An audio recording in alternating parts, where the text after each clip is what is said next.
अवधूत चिंतन श्री गुरुदेव दत्त श्री स्वामी समर्थ। जो आप स्क्रीन पर पादुका देख रहे हैं वो पांडुरंग के स्वयंभू पादुका है, कोई स्थापित पादुका नहीं है।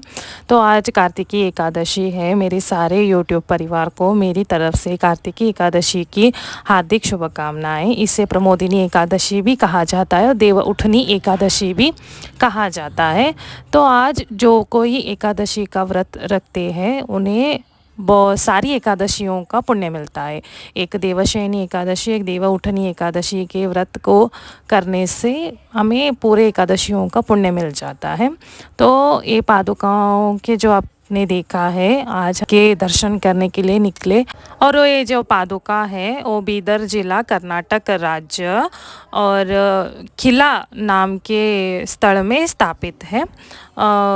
ये जो आप पूरा शाही परिवार का कंस्ट्रक्शन है और इसे बीदर में खिला कहा जाता है। अगर हम सीधा जाएंगे इसके अंदर से, इस प्रवेश द्वार के अंदर जाएंगे तो वड़कोटी देवी के भी हमें दर्शन होते हैं। तो आज मैंने वो दर्शन नहीं किए हैं, आगे चलकर मैं उसका भी एक व्लॉग बनाऊंगी।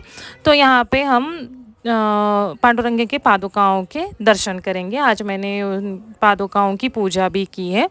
तो इसके पीछे की एक कहानी मैं आपको बताना चाहती हूँ। पंडरीनाथ विट्ठल भगवान को क्यों महार का वेश धारण करके दामाजी पंथ की सहायता करनी पड़ी, इसके पीछे की कहानी कुछ ऐसी है।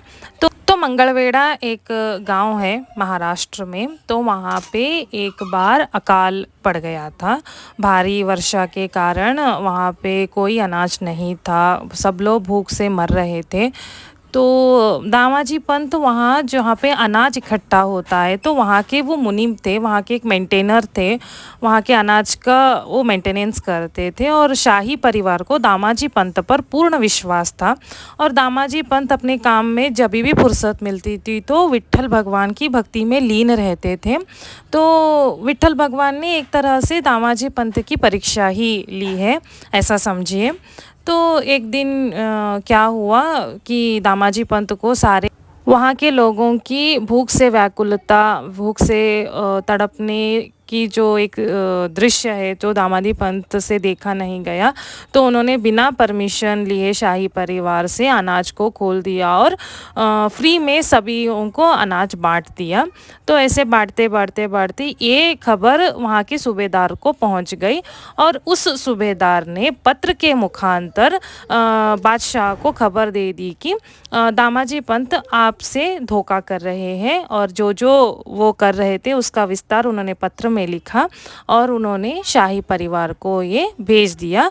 तो तुरंत सिपाही आए और दामाजी पंत को कैद कर कर चले गए और दामाजी पंत को बादशाह के सामने खड़ा कर दिया और कहा कि इतना पैसों का इतना कर्जा तुम पर है और अगर तुम्हें वो दे नहीं सकते तो तुम्हें एक तो पूरा फांसी की सज़ा होगी या फिर पूर्ण ज़िंदगी कैद किया जाएगा। तो ऐसा वहाँ पे दामाजी पंत के साथ हुआ। अब पंडरीनाथ भगवान दामाजी पंथ की रक्षा के लिए आते हैं। तो ये कैसे आते हैं इसका विस्तार मराठी में एक गाना है, झाला महारा पंडरीनाथ। अगर आपको मराठी आती है भाषा तो आप ज़रूर ये गाना सुनिए, यूट्यूब पर आपको मिल जाएगा। तो जिन्हें मराठी नहीं आती है उस गाने के भावार्थ में ही पूर्ण नेसला मलिन चिंगोटी घेतली हातामध्ये काठी, घोंगडी टाकिली पाठी करी जोहार दरबारात। इसका अर्थ है कि पंडरीनाथ भगवान एक मलिन वस्त्र पहनकर, महार का वेश धारण कर कर, घोंगडी ऐसे कांधे पर डालकर, हाथ में काठी लेकर दरबार में आते हैं। तो बादशाह के सामने वो प्रस्तुत होते हैं दामाजी पंत को लेकर एक महत्व के विषय पर बात करने के लिए। मुंडाशात बांधिली चिठी, फेकतो दुरून जग जेठी, दामाजीनं विकली जी कोठी, त्याचा घ्यावं दाम पदरात। इसका अर्थ है जो मुंडाशा होता है जो सर के ऊपर बांधते हैं, उसके अंदर एक चिट्ठी होती है।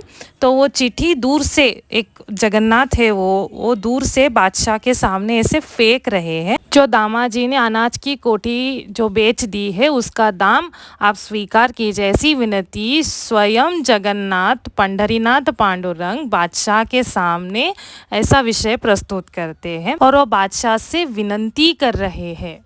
खळखळतिल्या मुद्रा घ्याजी मोजू न पावती करा ढिग बघून चमकल्या नजरा शहा घाली बोट तोंडात झाला महार पंढरीनाथ। इसका अर्थ है जो पंढरीनाथ भगवान है वो जो दाम है दामाजी पंथ के जो कर्जे का जो दाम है तो बादशाह के सामने खड़खड़ खड़खड़ खड़खड़ मोहरा जो है सामने से डाल रहे हैं तो वो मोहरों की चमक से शाह के आंखें चमक गई और शाह ने अपनी उंगली अपने मुंह में चबा ली।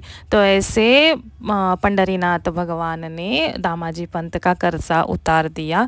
फिर चामाजी पंत को रिहा कर दिया गया। फिर सारा वृत्तांत दामाजी पंत को कहा गया और दामाजी पंत भागते भागते हुए उस महार के पास चला गया जो महार और कोई नहीं भगवान श्री पंढरीनाथ भगवान पांडुरंग है जो उन्होंने दर्शन दिए थे। तो वो पादुका जो आप स्क्रीन पर देख रहे हैं वही पादुका है और स्वयंभू पादुका है और एक ही पादुका है। दूसरा पादुका बीदर जिले के शाहगंज में और एक पादुका है।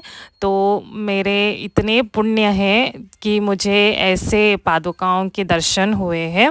यहाँ पर पंढरपुर के वारकरी पंढरी की वारी होने के बाद यहाँ पर बीदर ज़िले में आते हैं पादुकाओं के दर्शन के लिए। इतने पवित्र पादुका है और इस पादुकाओं के दर्शन से सारे पाप धुल जाते हैं और पूजा करने से बहुत ही पुण्य मिलता है। मैं बहुत ही भाग्यशाली हूँ। मुझे मेरे स्वामी समर्थ की कृपा से मुझे इन पादुकाओं की दर्शन हुई। मैं बहुत धन्यवाद करती हूँ मेरे स्वामी समर्थ का और वैसे ही धन्यवाद करती हूँ मेरी सासू माँ का। उन्हीं की वजह से ही मुझे आज ये दर्शन प्राप्त हुए हैं और मैं अपने आप को बहुत सौभाग्यशाली मानती हूँ। और वैसे ही भगवान विष्णु जिन्हें प्रसन्न करना बहुत ही मुश्किल का काम है, वैसे पंढरीनाथ भगवान पादुकाओं के दर्शन मुझे प्राप्त हुए हैं। तो वीडियो पसंद आया हो तो लाइक कीजिए, शेयर कीजिए, सब्सक्राइब कीजिए। अगर आपको ऐसे ही वीडियोस देखने हैं, मेरे ब्लॉग्स आपको पसंद आते हैं तो कमेंट कीजिए और कमेंट सेक्शन में जय जय राम कृष्ण हरि लिखना ना भूलिए। मिलती हूँ जल्दी अगले वीडियो में, तब तक के लिए श्री स्वामी समर्थ पंढरीनाथ भगवान की जय।